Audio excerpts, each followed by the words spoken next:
10 seconds.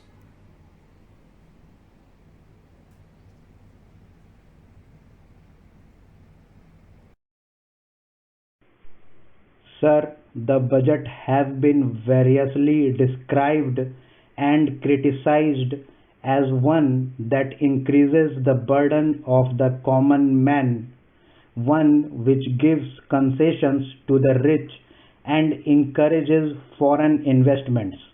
I agree, sir, that it is all this and much more, but it certainly is not a highwayman's budget. To my mind, sir, the budget is sincere, conscientious, and at the same time it is bold effort on the part of the finance minister who is charged with heavy responsibility of finding resources for the 10th 5-year plan. This plan, to my mind, sir, is not at all ambitious in view of our needs. It may be looked upon as a rather heavy demand, but looking to our needs, it is not very ambitious. Sir, the fact that even the considerations of the coming general elections could not deflect the finance minister from the course which seemed to him necessary and proper should earn him the appreciation of every right thinking man. The common man's interest, as I said, is nearer to our hearts than perhaps some others can claim, or at least it is equally nearer to us, and yet there come times in a nation's history when it becomes necessary for the people to postpone the fruits of their labor and enterprise to secure the future. Here also, sir, opinions may differ. According to the Communist Party, such a time came during the last Great War when they were exhorting people, the common people, to contribute their full might to the war effort.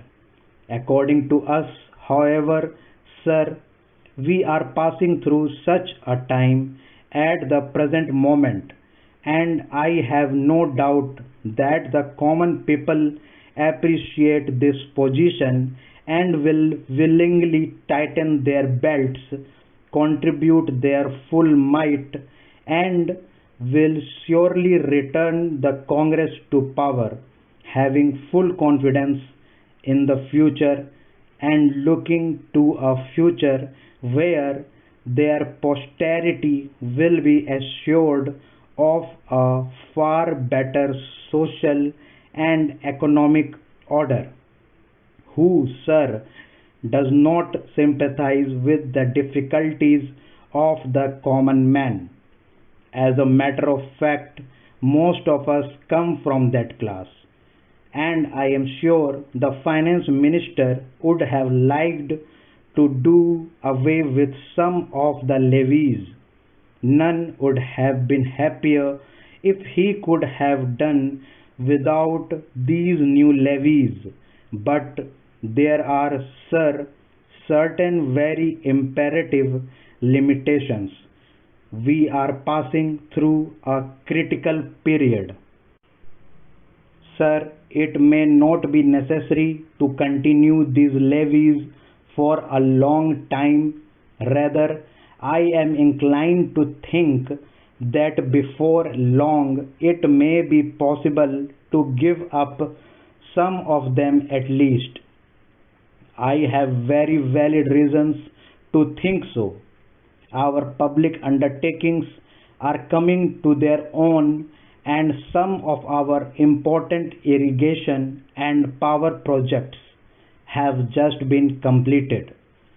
Some others are nearing completion, and in due course, I think in the very near future, they must yield returns.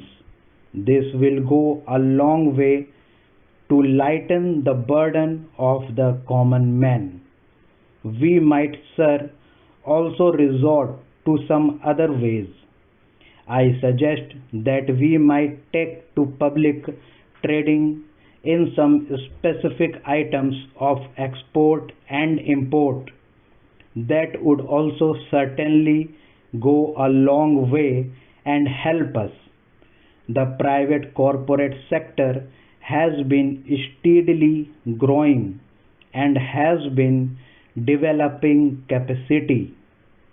It is sure to benefit from all these present concessions and develop greater capacity. This sector must come forward to meet new demands for taxation in the future. I agree that so far as indirect taxation is concerned, it has reached the saturation point, but the corporate sector, growing as it is in strength, in vitality, and in capacity, will not, I am sure, shirk its responsibility to contribute to the common fund.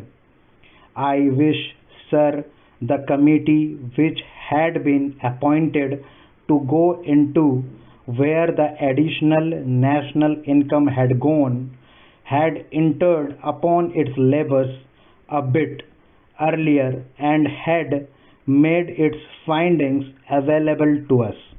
I do not want to state its findings, but I have a feeling that the committee, when it concludes its labors, will come to the conclusion that a major portion of this additional national income has gone into the pockets of a comparatively small number of men, a small number of individuals, and it is they who must in future contribute their share to the country's taxation needs, because the profits they have earned are not all due to their own efforts and enterprise only.